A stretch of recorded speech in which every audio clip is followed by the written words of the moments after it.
Yun Yun tidak langsung menyambut token giok yang digantungkan di depannya. Ia tampak tidak berminat untuk mengambil posisi sebagai kepala sekte. Beban masa lalu membuatnya semakin enggan menduduki jabatan itu. "Ambillah," kata Xiao Yan mendesaknya. Melihat sikap Xiao Yan, Yun Yun tak kuasa menahan tatapannya yang tajam.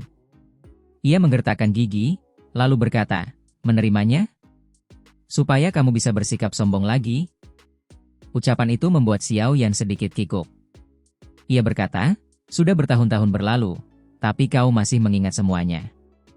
Insiden itu sebenarnya tidak sepenuhnya salah atau benar. Memang aku menghancurkan sekte awan berkabut, tapi sektemu juga telah menyebabkan banyak penderitaan pada keluargaku. Aku paham masalah itu bukan sepenuhnya salahmu, tapi aku tetap perlu menjelaskan." "Aku tidak peduli alasan-alasan itu," balas Yun Yun. Matanya memerah saat mengingat kejadian tersebut. Walaupun secara logika dia memahami tindakan Xiao Yan, sulit baginya untuk menerima kenyataan bahwa tempat ia bertahun-tahun mengabdi hancur begitu saja. Xiao Yan berbicara dengan lembut, "Jika kau ingin hidup damai, hidup bergantung pada orang lain tidak akan memberimu ketenangan sejati. Lagi pula, kau sudah mewarisi kekuatan nenek Hua. Jika kau menolak posisi ini, sekte bunga akan jatuh dalam perpecahan. Aku yakin nenek Hua tidak menginginkan itu." Ucapan tersebut membuat Yun Yun terdiam sesaat. Ia mengangkat kepala dan menatap wanita tua berambut putih di langit, lalu berkata dengan hormat, "Penatua pertama, aku bersedia mengambil alih posisi kepala sekte sementara.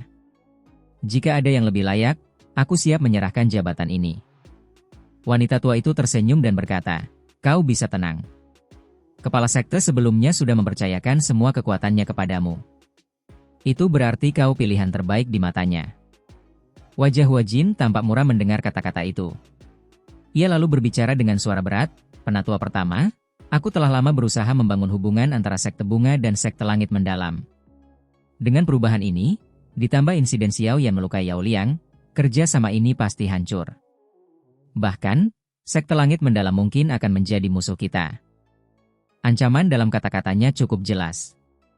Jika Yun Yun menjadi ketua, hubungan dengan sekte langit mendalam bisa rusak, bahkan menimbulkan permusuhan.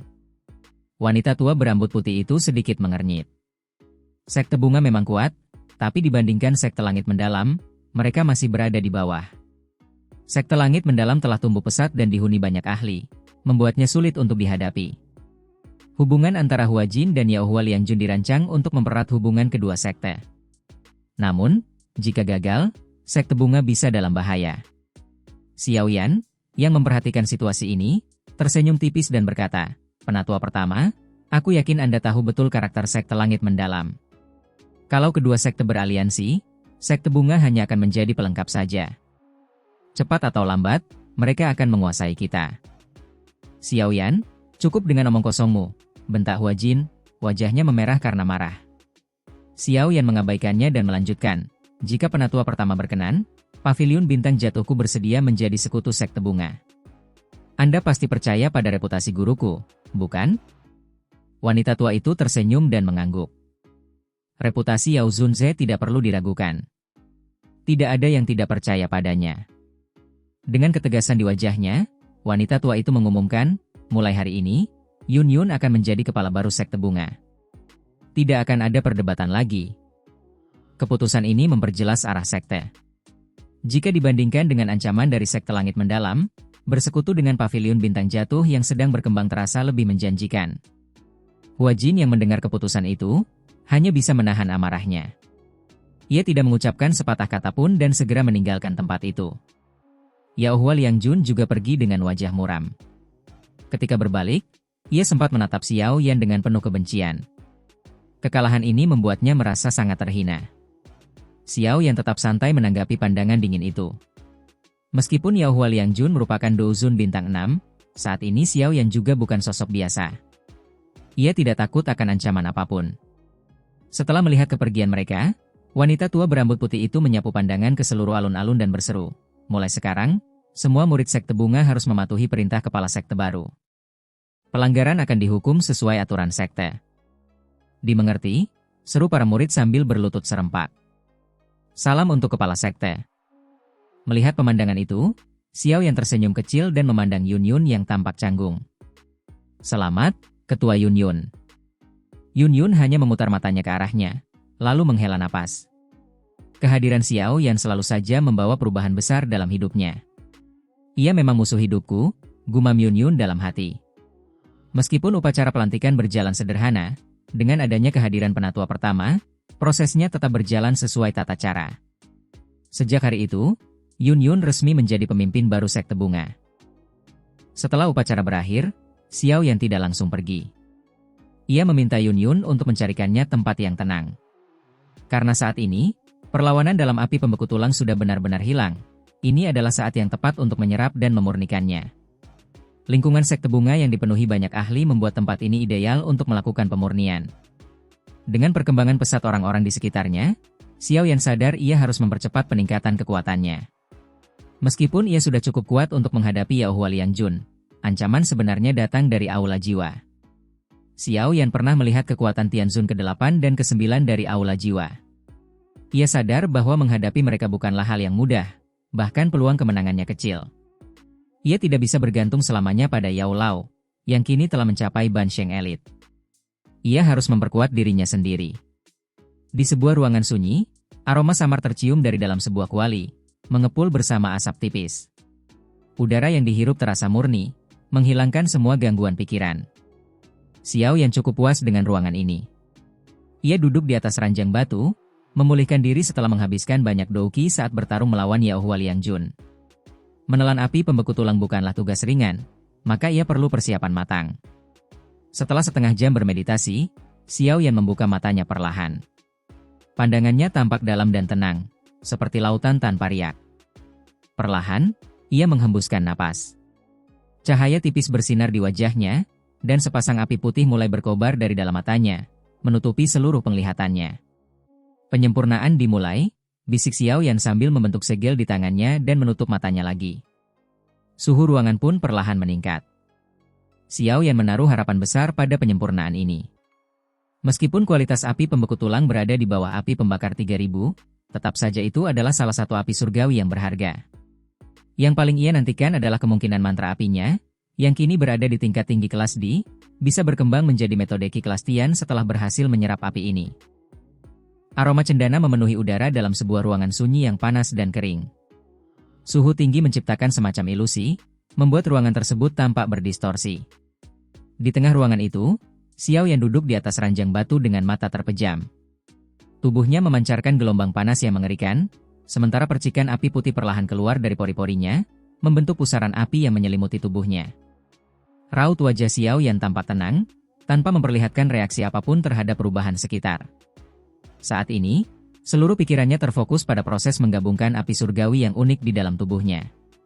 Mungkin karena ia telah menguasai 3 jenis api surgawi, penyatuan api pembeku tulang kali ini tidak sesulit yang dibayangkan. Di bawah panas membara dari api jantung 3000 teratai, api pembeku tulang mulai menunjukkan tanda-tanda penyatuan, meskipun perlahan, namun berjalan stabil tanpa gangguan.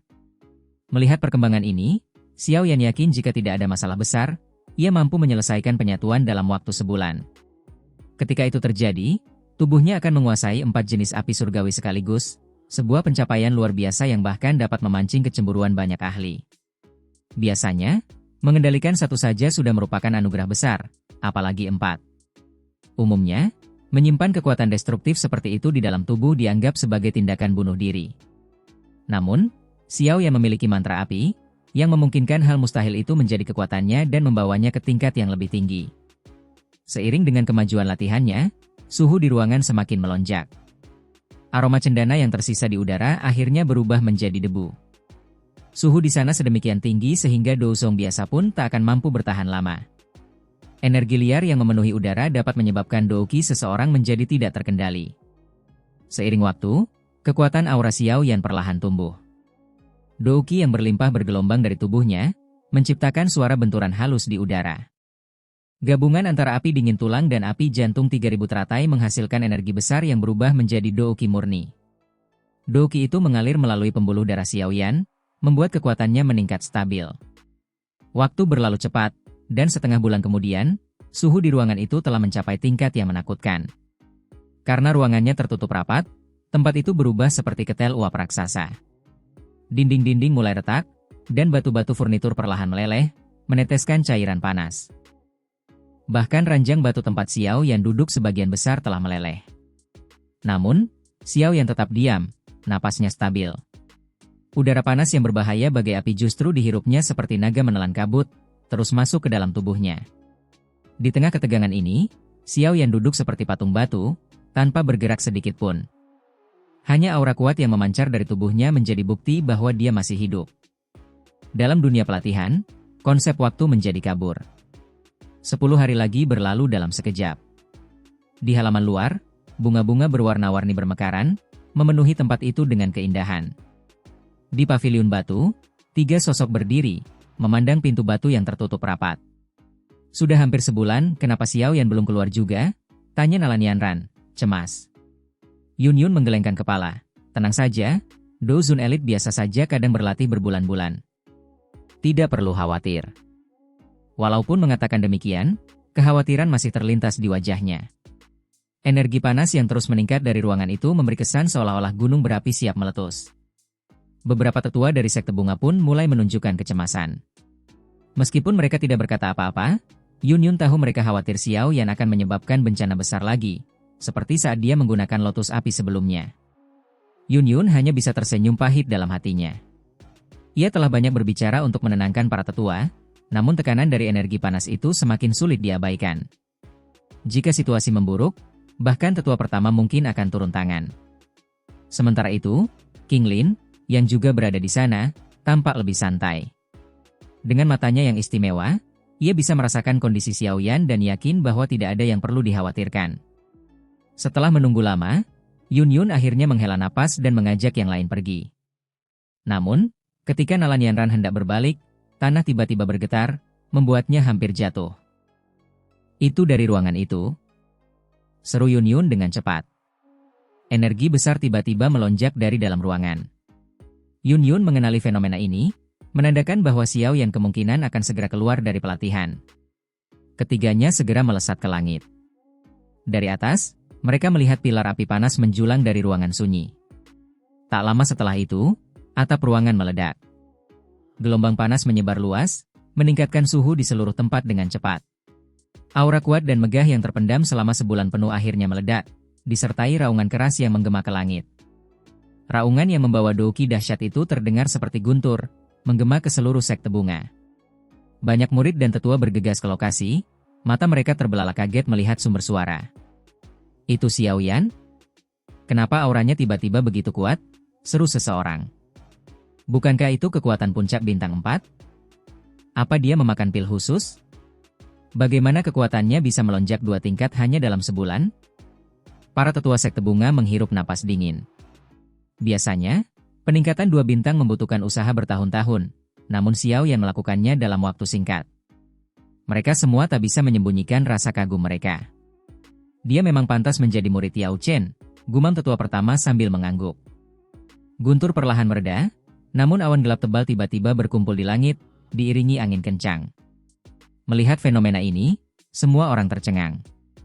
Itu, fenomena alam yang aneh, ujar tetua pertama dengan wajah terkejut. Ia kemudian menatap ke arah ruangan itu, ketidakpercayaan memenuhi matanya. Apakah ini, kelahiran metode Ki Kelas Tian?